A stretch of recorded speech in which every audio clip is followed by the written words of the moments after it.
देखिए दोस्तों, दक्षिण पश्चिम मानसून देश के कुछ राज्यों से एक बार फिर से वापसी का रास्ता यहां पर निकाल लिया है।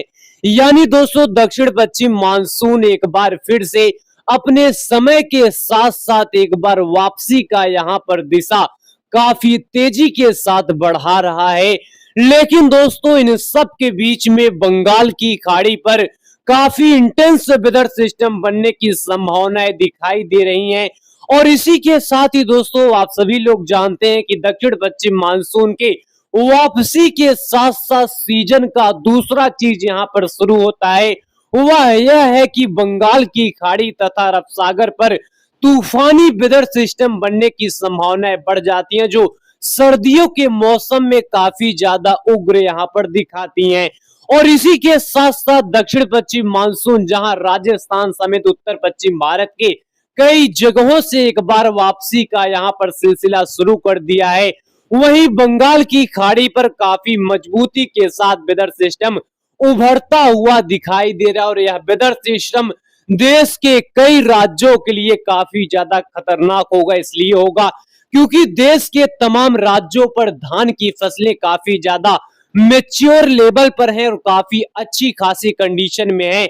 और इनके बीच में काफी इंटेंस तूफानी हवाएं, काफी भयंकर बारिश का सिलसिला इन तमाम क्षेत्रों के लिए काफी ज्यादा नुकसानदायक साबित होगा। लेकिन बंगाल की खाड़ी पर किस तरीके से वेदर सिस्टम बनेगा, किस तरीके से इसका ट्रैक रहेगा, तो यहाँ पर तमाम जानकारी समझेंगे। आप सभी लोग इस वीडियो के अंत तक बने रहिएगा। देखिए दोस्तों, यहाँ पर कई सारे वेदर सिस्टम, चाहे फिलीपींस की खाड़ी हो या फिर चाइना सी का इलाका हो, चाइना यहाँ पर जो कोस्टल एरिया हो, इन तमाम क्षेत्रों पर देखिए काफी मजबूती के साथ वेदर सिस्टम बने हुए हैं। और इसी के साथ ही दोस्तों, आप सभी को इस इमेज में यहाँ बंगाल की खाड़ी की दक्षिण पूर्वी क्षेत्रों की स्थिति भी काफी ज्यादा गंभीर यहाँ पर दिखाई दे रही होंगी। यानी आज की यहाँ पर मैं बात कर रहा हूँ बंगाल की खाड़ी से लेकर चाइना सी समेत पूरे फिलीपींस की खाड़ी पर काफी अच्छी खासी कंडीशन यहाँ पर इंटेंस वाली बनी हुई है। और इसी के साथ ही यहाँ पर अगर भारत की बात करें तो एक वेदर सिस्टम उत्तर प्रदेश के ऊपर भी बना हुआ है, जिसके वजह से मैदानी क्षेत्र और पूर्वी भारत के कई राज्यों पर झमाझम बारिश का सिलसिला यहाँ पर देखने को मिल रहा है। लेकिन यहाँ पर देखिए, अगले 24 घंटे के दौरान यानी 20 तारीख की स्थिति, बंगाल की खाड़ी की स्थिति यहाँ पर देखिए, जो यहाँ की स्थिति हवाओं की है, ये काफी ज्यादा मजबूती के साथ बनी रहेगी। और 21 तारीख आते आते ये जो कंडीशन बंगाल की खाड़ी की है, ये लगातार इंटेंस होती रहेगी। लेकिन 22 तारीख आते आते फिलीपींस की खाड़ी से वेदर सिस्टम चाइना सी की ओर बढ़ता हुआ दिखाई देगा।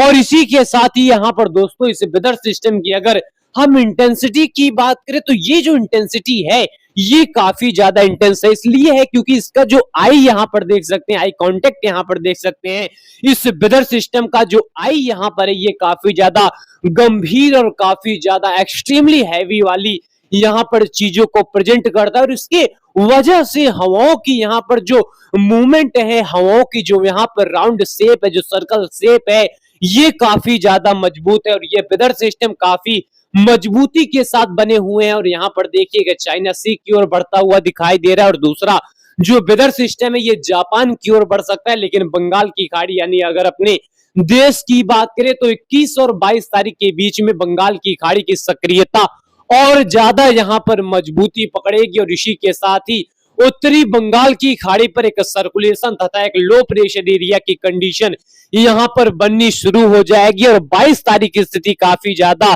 यहाँ तेज होती हुई चली जाएगी। और इसी के साथ ही 22 और 23 तारीख के बीच में जो हवाओं का कर्वेचर है, जो हवाओं का यहाँ पर स्थिति है, जो यहाँ पर देखिए कंडीशन है, ये काफी ज्यादा तेज होगी। खासतौर पर अगर हम 23 तारीख की ओर बढ़ेंगे, 23 तारीख आते आते यहाँ पर देखिए किस तरीके से चीजें यहाँ पर बढ़ती हुई दिखाई दे रही है। और इसी के साथ ही जितने भी वेदर सिस्टम के यहाँ पर वेदर सिस्टम के जितने यहाँ पर प्रिंसिपल होते हैं, जितने यहाँ पर गाइडलाइंस होती हैं, यानी वेदर सिस्टम की जितनी यहाँ पर बनने का प्रोसेस होता है, ये वो चीजें यहाँ पर होती हुई दिखाई दे रही है। यानी हवाओं की दिशा और हवाओं का यहाँ पर सर्कल कंडीशन, हवाओं की यहाँ पर तीव्रता, ये पूरी तरीके से अनुकूल है। और 23 और 24 तारीख के बीच में बंगाल की खाड़ी की जो ताकत है, जो पोटेंशियल है, ये काफी ज्यादा बढ़ती हुई दिखाई देगी और ये 24 तारीख आते आते काफी तेज हो जाएगी। 24 तारीख आते आते यह लो प्रेशर, एक बेलमार्क लो प्रेशर तथा एक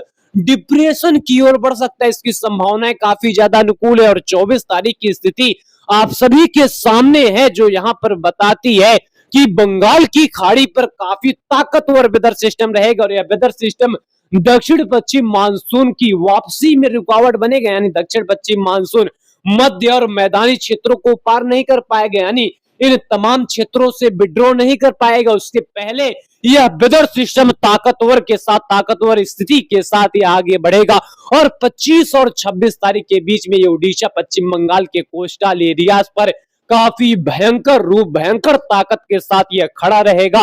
और इसी के साथ ही दक्षिण पश्चिम मानसून की वापसी में इसका यहाँ पर योगदान रहेगा, यानी रुकावट में इसका योगदान रहेगा और दक्षिण पश्चिम मानसून काफी तेजी के साथ पीछे की ओर, यानी यहाँ पर कह सकते हैं काफी तेजी के साथ यह विड्रॉ नहीं होगा और 25 और 26 तारीख के बीच में यह वेदर सिस्टम और आगे बढ़ेगा और जैसे जैसे आगे बढ़ेगा वैसे वैसे चाहे उत्तर प्रदेश हो, बिहार हो, झारखंड, पश्चिम बंगाल और तेलंगाना का इलाका हो, महाराष्ट्र का इलाका हो, मध्य प्रदेश का इलाका हो, छत्तीसगढ़, उड़ीसा, आंध्र प्रदेश, इन तमाम क्षेत्रों पर असर डालेगा और भयंकर तरीके से असर डालेगा। लेकिन ये जो बारिश की एक्टिविटी तो यहाँ पर कह सकते हैं चलो ठीक है, लेकिन अगर हम हवाओं की बात करें तो हवाएं काफी स्पीड वाली रहेंगी और काफी भयंकर हवाएं, ये सीधे तौर पर जो किसान भाई लोगों की फसलें हैं, जो यहाँ पर मेच्योर फसलें हैं, क्योंकि ये जो समय होता है ये धान के लिए काफी ज्यादा कह सकते हैं कंडीशन वाली चीजें, यानी कह सकते हैं काफी अच्छे कंडीशन में जो धान की फसलें होती हैं ये यहाँ पर होती हैं और मेच्योर कंडीशन में होती हैं।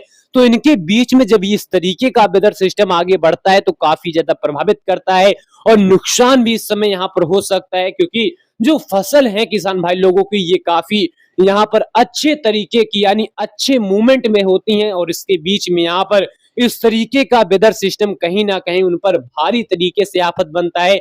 हालांकि इस पर हम लगातार नजर बनाए रखेंगे और जैसे जैसे अपडेट आएगा वैसे वैसे अपडेट करेंगे। हालांकि पिछले कुछ दिनों से आप सभी को वीडियो हम नहीं दे पा रहे हैं, लेकिन अब यहाँ पर हम प्रयास करेंगे कि अपने तमाम यहाँ पर किसान भाई लोग, अपने तमाम यहाँ पर सब्सक्राइबर को लगातार यहाँ पर वीडियो हम दे पाए और अच्छे तरीके से वीडियो आप सभी को हम लगातार देते रहेंगे। फिलहाल अभी के लिए इतना।